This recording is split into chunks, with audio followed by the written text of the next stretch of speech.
Hello, hello, hello, and welcome back to Dragon Age Origins. Guess what? The sound is still messed up, and it's going to be messed up for a couple of episodes now. It just, I think I set the noise gate settings wrong, so it just cuts off. But that means I will be blasting through the Circle Tower, so we just ran through the floor. Everything is broken. We fought some dragonlings for the first time. And of course, some demons. And then we found this guy locked up. This trick again? I know what you are. It won't work. I will stay strong.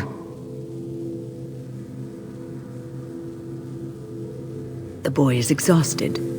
And this cage, I've never seen anything like it. Rest easy. Help is here. Ugh, enough visions. If anything in you is human, kill me now and stop this game. He's delirious. He's been tortured and has probably been denied food and water. I can tell. Here, I have a skin of... Don't touch me. Stay away. Filthy blood mages getting in my head. I will not break. I'd rather die.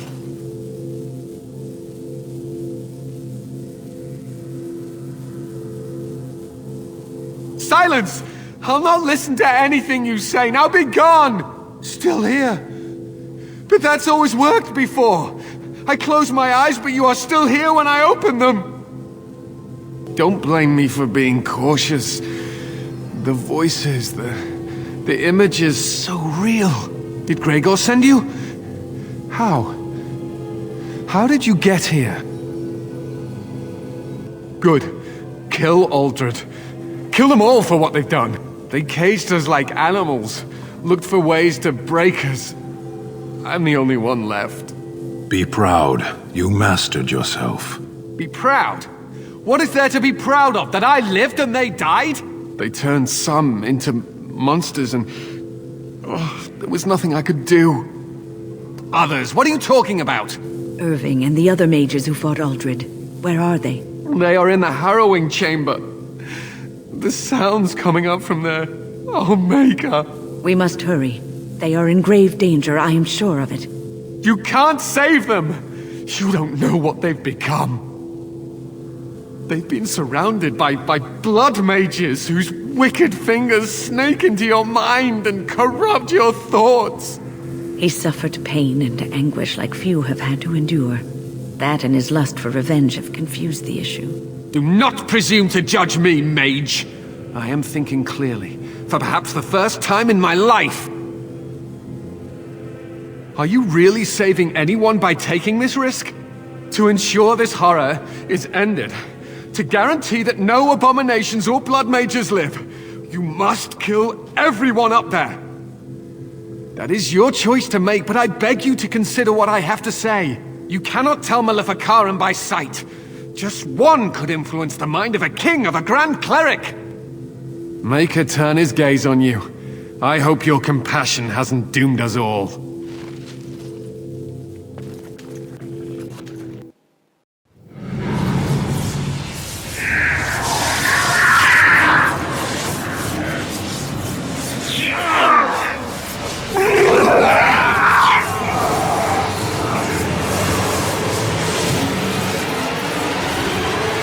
Do you accept the gift that I offer?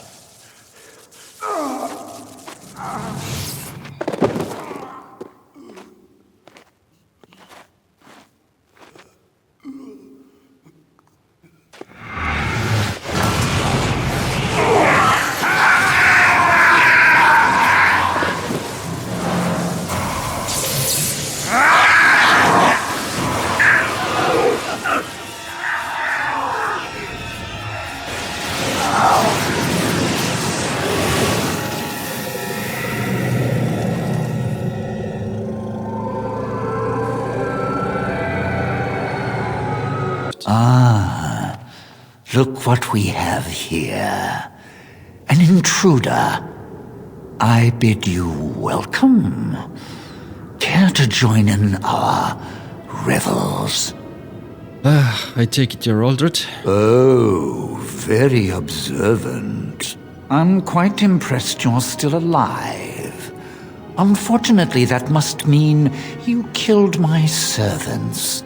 Oh, well, they are probably better off dying in the service of their betters than living with the terrible responsibility of independence. I think you'll soon follow your servant. Wait! Let's not be hasty. I'm trying to have a civilized conversation here. A mage is but the larval form of something greater.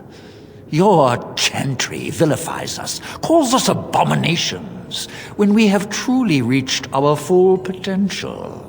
Look at them.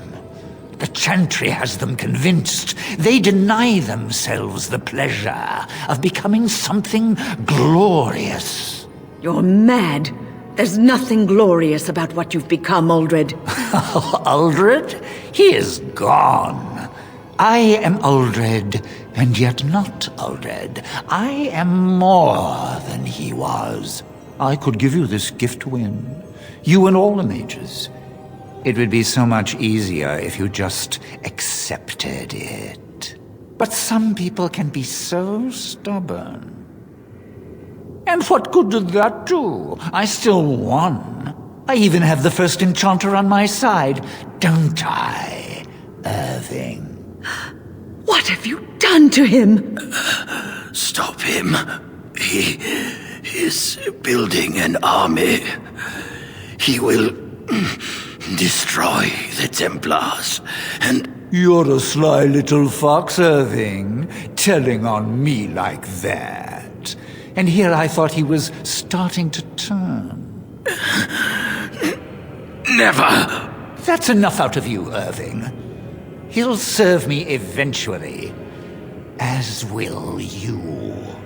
Oh, I'm not stupid. Do you think I'm going to let you wander around this tower knowing you are a pawn of the Templars? You are a thorn in my side, and I must remove you before you fester. Well, you can certainly try. Killing you would be a waste. Your raw potential, with the strength of a demon behind it, would be unstoppable. I can do that. I can give you power and a new life. I'm sorry. Can't let you do that. I don't think your opinion matters. That is what I've decided, and that is what will be done. Fight, if you must. It will just make my victory all the sweeter. Don't forget the litany. It will thwart Uldred's attempts to control the mages and win this fight for us.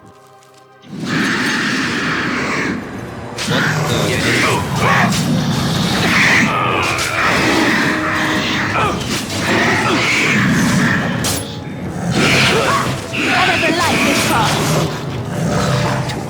All right. The litany! Use it now!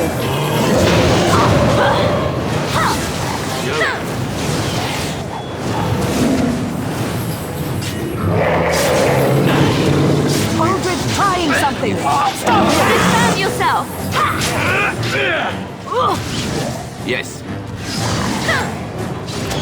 As for silences, He's doing something to the mages! let's make this quick. To this.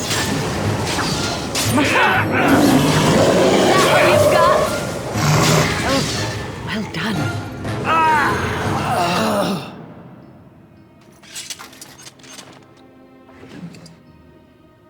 Ew. Oh, Maker, I'm too old for this. Irving, are you all right? I've been better. But I am thankful to be alive. I suppose that is your doing, isn't it, Wynne? I wasn't alone. I had help. The Circle owes both of you a debt we will never be able to repay. Come. Oh, well, actually. The Templars await. We shall let them know that the tower is once again ours. I'll need you to guide me down the stairs. curse whoever insisted the circle be housed in a tower. Irving? Maker's breath. I did not expect to see you alive. It is over, Gregor. Uldred is dead. Uldred tortured these mages, hoping to break their wills and turn them into abominations. We don't know how many of them have turned. What? Don't be ridiculous. Of course he'll say that. He might be a blood mage. Don't you know what they did? I won't let this happen again. I am the Knight Commander here, not you. We will rebuild. The circle will go on, and we will learn from this tragedy and be strengthened by it. We have won back the tower. I will accept Irving's assurance that all is well. But they may have demons within them, lying dormant, lying in wait. Enough! I have already made my decision. Thank you. You have proven yourself a friend of both the Circle and the Templars. Nice. I promised you aid, but with the Circle restored, my duty is to watch the mages. They are free to help you, however. Speak to them. Oh, you're a sly fox. Yes, Irving. For now, I will have to oversee a sweep of the tower. There may be some survivors, and we should do our best to tend to them. Please excuse me. And Irving, it is good to have you back. I'm sure we'll be at each other's throats again in no time.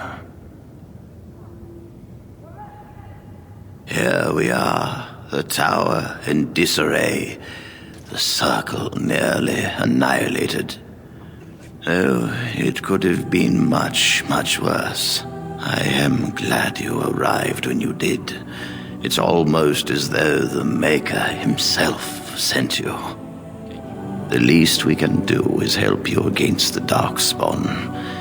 I would hate to survive this, only to be overcome by the Blight. Do not underestimate us. Even one mage will be a great help to you. You have my word. As first enchanter, the Circle will join the Grey Wardens in the fight. Irving, I have a request. I seek leave to follow the Grey Warden. When we need you here, the Circle needs you. I appreciate the sentiment, Irving. But the Circle will do fine without me. The Circle has you. This man is brave and good, and capable of great things. If he will accept my help, I will help him accomplish his goals. You were never one to stay in the tower when there was adventure to be had elsewhere. Why stay when I can be of service elsewhere? Then I give you leave to follow the Grey Warden. But know that you always have a place here. There is much to be done here, and I must go. You must forgive me for not being a proper host.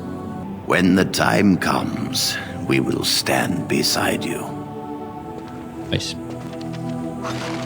Nice, alright, so now we have the mages with us. So it's time to leave the Circle Tower, and as we can see on the map, Lothering is gone now. The Blight is actually marked on the map, and we must figure out where to go next. But first, we go to camp and speak to some companions. How will you end it? Is that all? It is surrounded by an ocean of darkspawn. How will you reach it? If you reach it, how will you slay it? You say you are a Grey Warden. I have heard stories of this order. What have you heard? Great strategists and peerless warriors. That is what we hear of the Wardens. So far, I am not impressed. What the hell, Stan? We just saved the whole tower. I saved you from the fate. Will you make that excuse to the Archdemon, or the victims it claims in the meantime?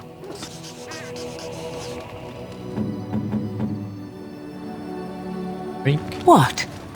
You found Flemeth's grimoire? What? Ever since we discovered the condition of the Mage's Tower, I had wondered if it might be recoverable, but I had yet to speak of it to you.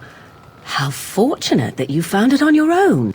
You have my thanks. I will begin study of the tome immediately. Oh wow, you're giddy. Secrets. My mother has many of them, and this tome represents the one time that they were able to get away from her. I do not intend to squander this opportunity to learn more than Flemeth wished me to know. This should be interesting. And then in the meantime, we gave away some other gifts to other companions. If there's anything I can do for you, please, please tell me. Heard any rumors? The darkspawn have attacked Lothering. I don't think everyone even had fled by the time they came either. Word has it they swarmed the entire area, making off with prisoners and burning down the buildings, and then they were gone. Just as quick. I wonder if there's anyone left. I heard some chanters were going to head down south, maybe to try to find some survivors. I'm not holding out hope myself. That's what I've heard on the road anyhow. Take it for what it is. Look, we don't rob people, all right? We don't take things from people that need them. The things in the Lost Tigers, what good did they do lying there? I brought them back to Orzammar, where people could look at them and remember. It's not all that different up here. There are places long abandoned by the humans everywhere. Even more now with the darkspawn coming. People flee from the Blight with good reason, but they forget things. Things with value and meaning. They leave them behind because they're frightened and desperate. And sometimes, my boy and I, we find our way to these places before the Horde descends, and we save these things. I take them away so the darkspawn don't get them. Is that so bad?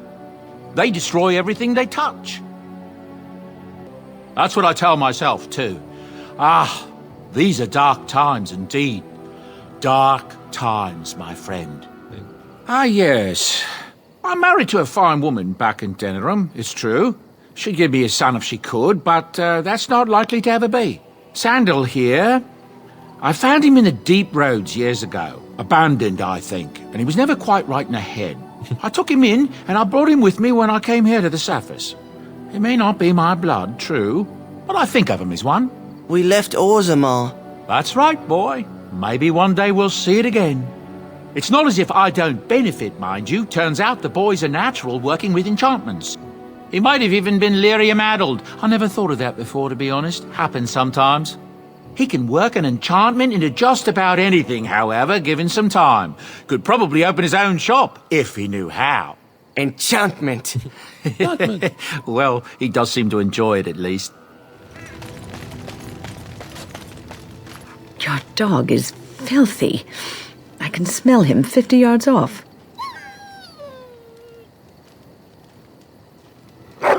That may be so, but all the same, I would like your permission to bathe him. Go ahead.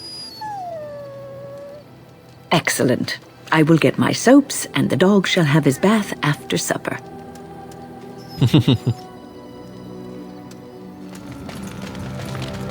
I await your command. And then we started flirting with Morrigan.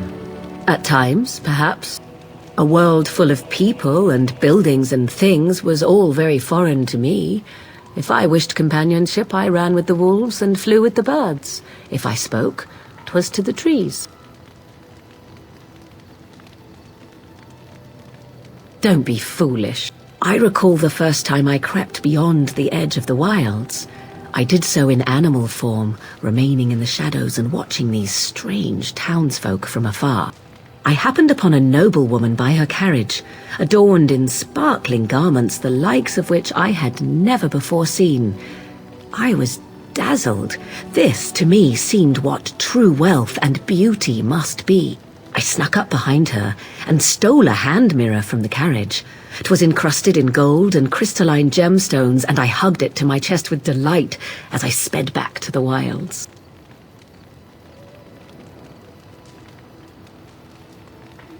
She was not. Flemeth was furious with me. I was a child and had not yet come into my full power, and I had risked discovery for the sake of a pretty bauble. To teach me a lesson, Flemeth took the mirror and smashed it upon the ground. I was heartbroken.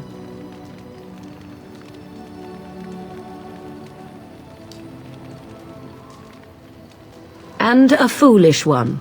Flemeth was right to break me of my fascination. Beauty and love are fleeting and have no meaning. Survival has meaning. Power has meaning. Without those lessons, I would not be here today, as difficult as they might have been. Do I not? I am still an apostate mage, even if I have left the wilds. The darkspawn are yet undefeated. No, there is much that remains. To return to your original question, perhaps my time in the wilds was indeed lonely, but such was how it had to be. I find myself at times wondering what might have become of the girl with the beautiful golden mirror, but such fantasies have no place amidst reality. So, full of questions, are you? Why do you ask me such questions? I do not probe you for pointless information, do I? Beg pardon then while I jump for joy. What is it you asked if I grew up in the wilds? A curious question. Where else would you picture me? For many years it was simply Flemeth and I. The wilds and its creatures were more real to me than Flemeth's tales of the world of man. In time I grew curious. I left the wilds to explore what lay beyond, never for long. Brief forays into a civilized wilderness. Would you not do the same? Your world is an unforgiving and cold place. The wilds I hail from is home to me, and I a natural denizen. For all that I had been taught, however, the truth of the civilized lands proved to be overwhelming. I was unfamiliar with so much. So confident and bold was I, yet there was much that Flemeth could never have prepared me for.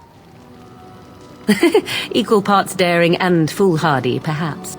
Only once was I accused of being a witch of the wilds, and that by a chastened who happened to be travelling with a merchant caravan. He pointed and gasped and began shouting in his strange language, and most assumed he was casting some curse upon me. I acted the terrified girl, and naturally, he was arrested. Men are always willing to believe two things about a woman. One, that she is weak, and two, that she finds him attractive. I played the weakling and battered my eyelashes at the captain of the guard. Child's play. The point being that I was able to move through human lands fairly easily. Whatever humans think a witch of the wild looks like, 'tis not I. Not that I did not have trouble. There are things about human society which have always puzzled me, such as the touching. Why all the touching for a simple greeting? To begin with, yes. What is the point of touching my hand? I find it an offensive intrusion. There were many nuances that Flemeth could never tell me of. When to look into another's eyes. How to eat at a table. How to bargain without offending. None of these things I knew. I still do not understand it all, truth be told, but then I gave up long ago any hope of doing so. When I returned to the wilds last, I swore to Flemeth that I had no intention of leaving again. Yes, here I am. Well, let's get on with it before the ground opens up and swallows us, yes? And then, without warning, because I brought the book, this happened. 'Tis cold in my tent, all alone.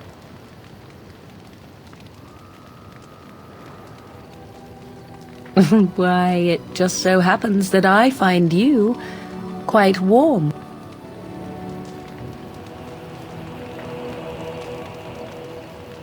Sure about this? Come now, my Grey Warden. Must it be so complicated?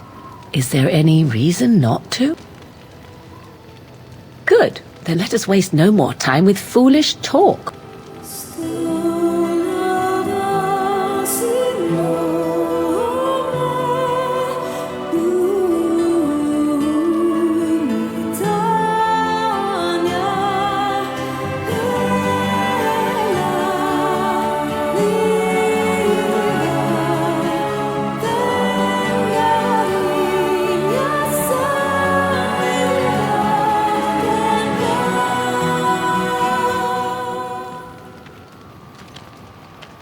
I see the stories they tell of Grey Warden endurance are not exaggerated. Well.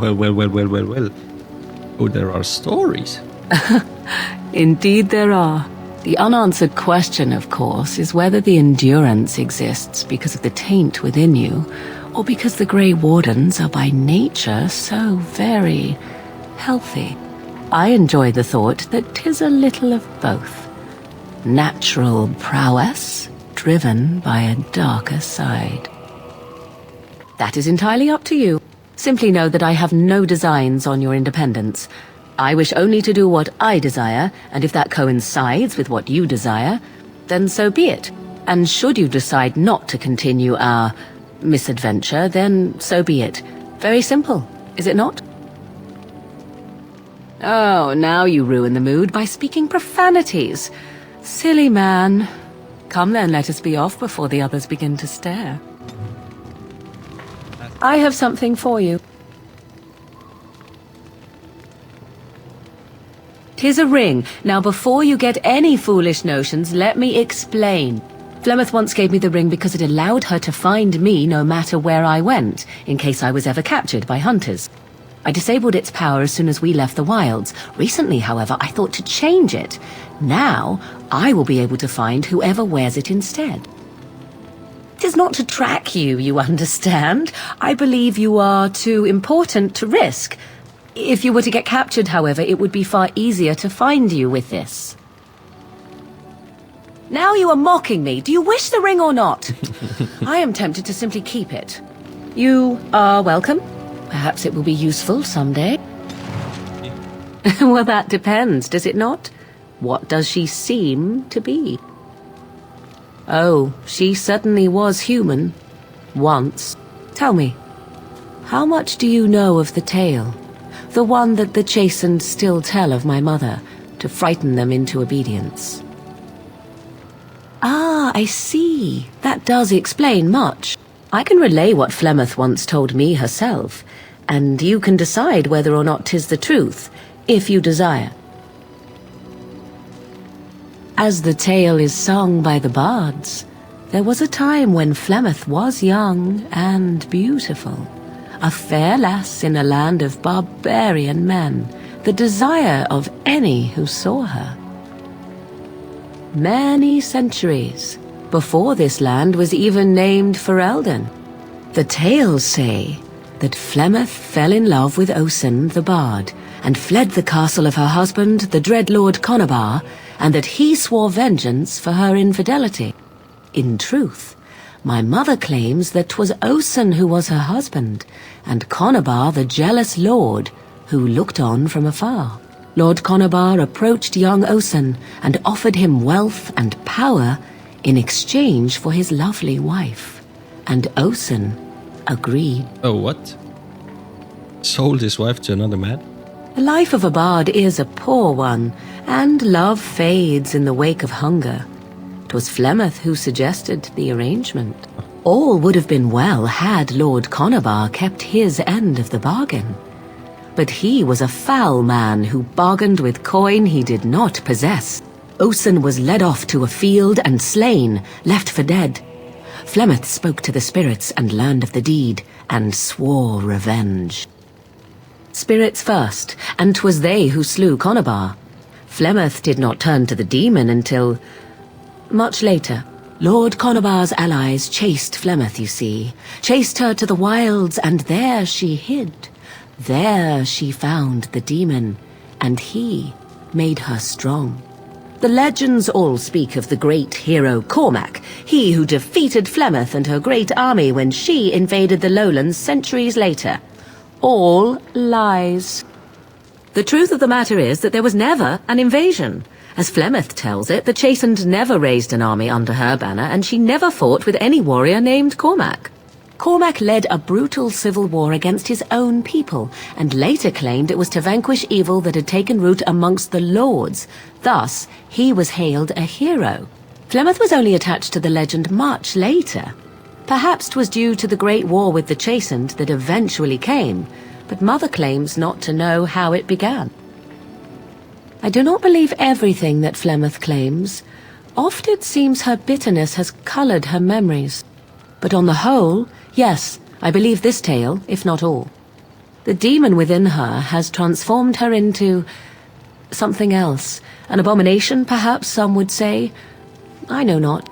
I only know my mother is clever, and she is part of the wilds as it is part of her. But she is no immortal. She bleeds. A blade in her heart would kill her like any other, were it lucky enough to find her. You ask if I have sisters. I have asked of this myself. The stories tell of many witches of the wilds after all, not just the one. And these tales existed long before I did. Flemeth refuses to speak of other daughters, if they existed. So, should I believe I am her first?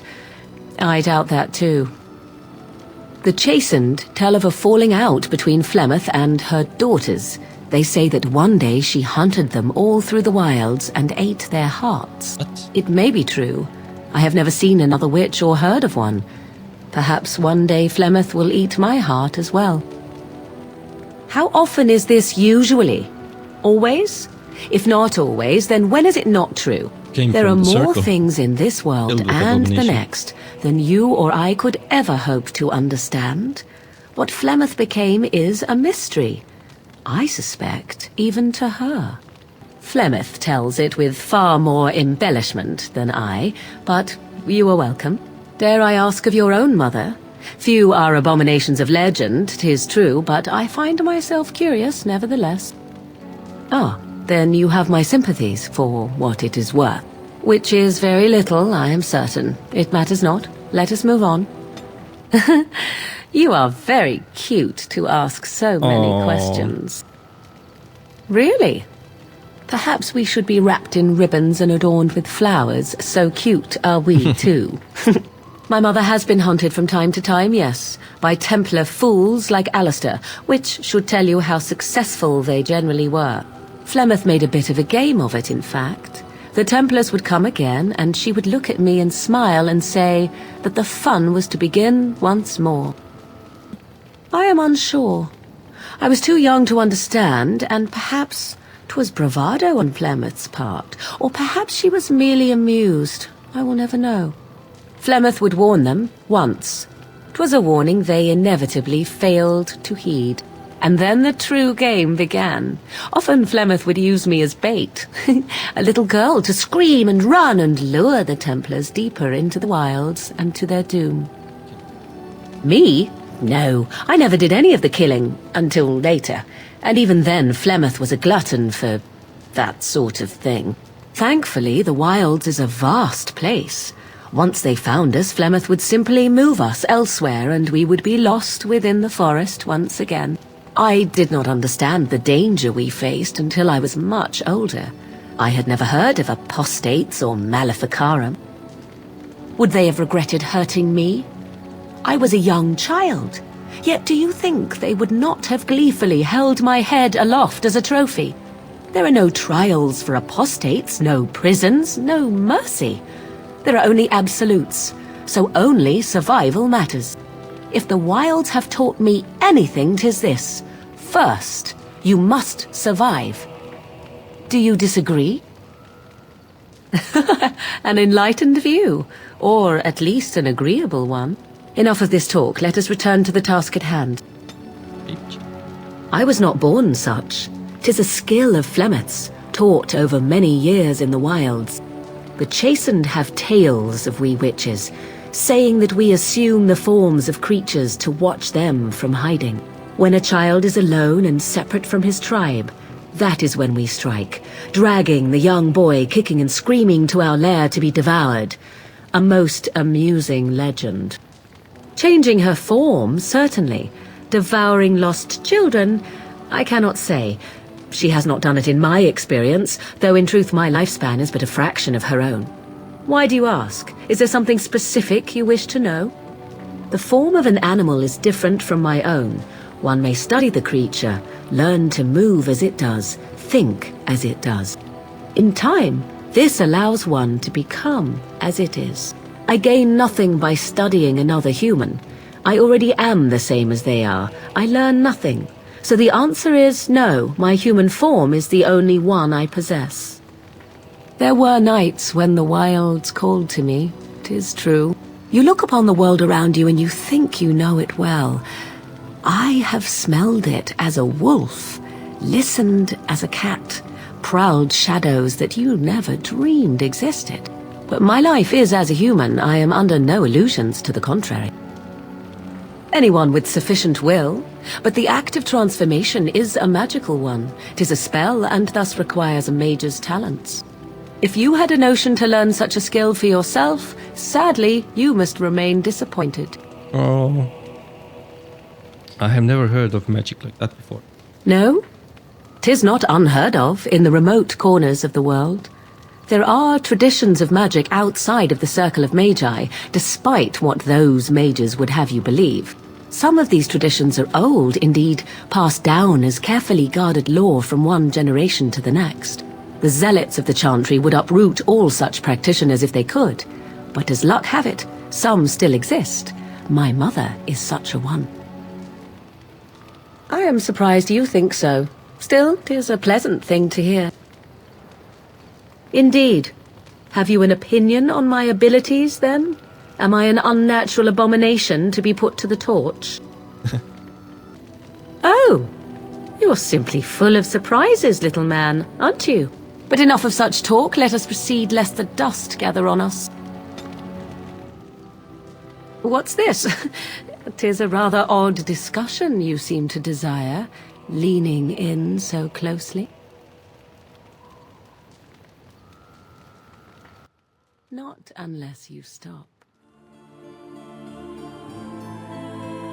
And at some point we figured that we have to get out of Morrigan's tent and gather our party and head to our next destination, which we figured should be Redcliffe. So we headed for our leman. I bring word, sire. There are demands from the Banorn that you step down from the Regency. Oh, you bastard. They are said to be gathering their forces, as are your allies. It appears it will be civil war after all, despite the darkspawn. Pity. I also have an interesting report. There seem to be Grey Wardens who survived Ostagar. How, I don't know. But they will act against you. I have arranged for a solution. With your leave. The Antivan Crows send their regards. An assassin? Against Grey Wardens, we will need the very best, sire. And the most expensive. Just get it done.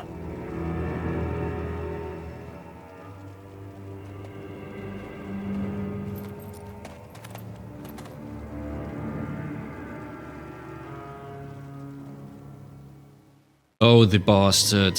Earl Howe. Concentrate, like we practiced. Now, fire! Oh, more darkspawn. Now we have assassin. I'm taking these apprentices to Redcliffe. The first enchanter says you need every able-bodied mage for the war. They're young, but capable enough, as you saw.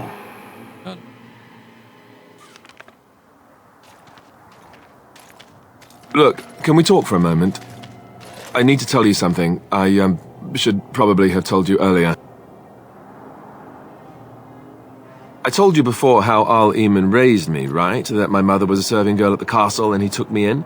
The reason he did that was because... well, because my father was King Marek, which made Kaelin my half-brother, I suppose. What?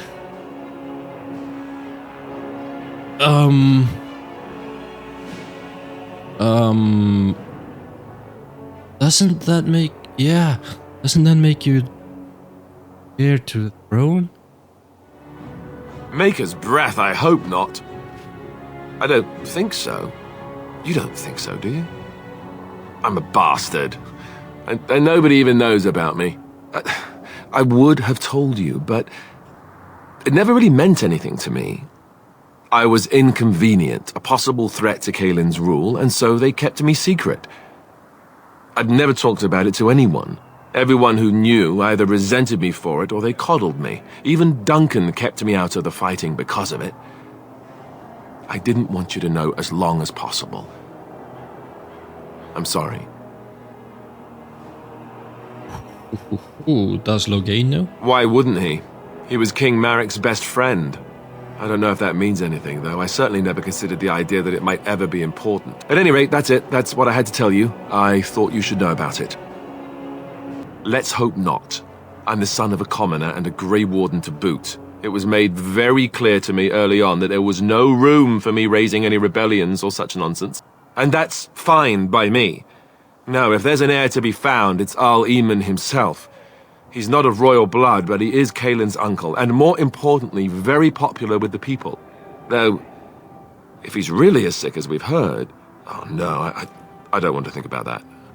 I really don't. So there you have it. Now can we move on? And I'll just pretend you still think I'm some nobody who was too lucky to die with the rest of the Grey Wardens.